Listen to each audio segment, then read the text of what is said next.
The day was finally winding down in the gentle, sprawling space where Clara worked, and a soft amber light began to pour through the high windows, bathing the quiet machinery in a sleepy glow.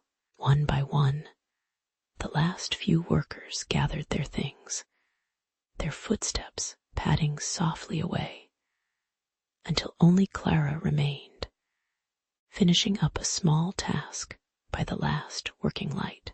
A deep, velvet hush settled over the room, broken only by the steady, slow rotation of the enormous cooling fan high above.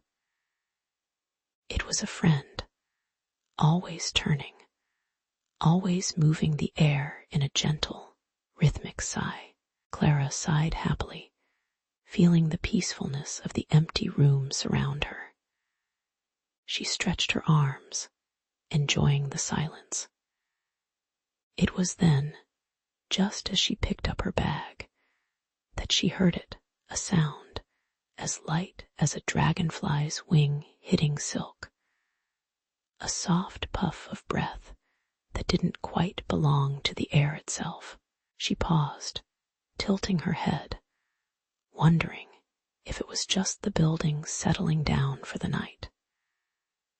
The big fan kept turning, each blade making a gentle whoosh sound as it cut the silent air. Then it came again, just a wisp, a sound so delicate it felt like it was made of spun sugar. It seemed to curl right out of the movement of the blades. Clara. The sound was undeniably her name, whispered like a secret, yet so airy and innocent. Her heart didn't race. Instead, a little bubble of curious wonder rose inside her chest. Who could be there? She was certain she was quite alone. She took a few slow, soft steps toward the center of the room, looking up at the slow-moving giant.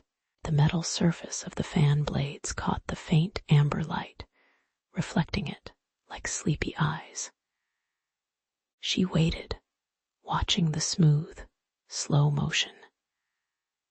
The next time the sound came, it was just after a blade passed her position, a sweet little sound of recognition.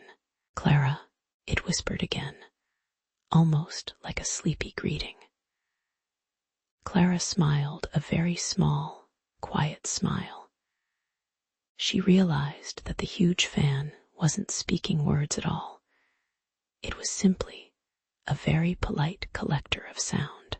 All day long, the air held tiny echoes of people talking, of names being called, of cheerful chatter.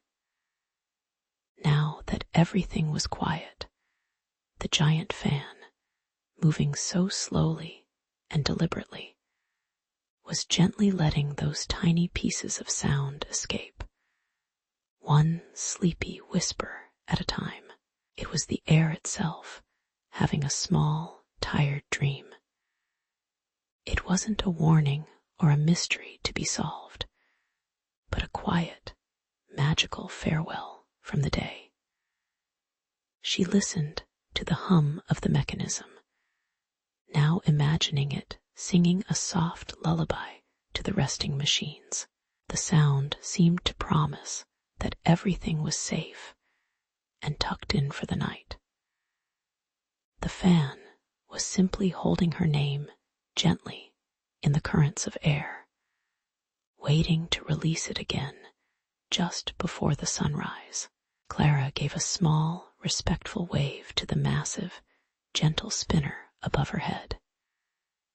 "Good night, dear friend," she whispered back, matching its quiet tone.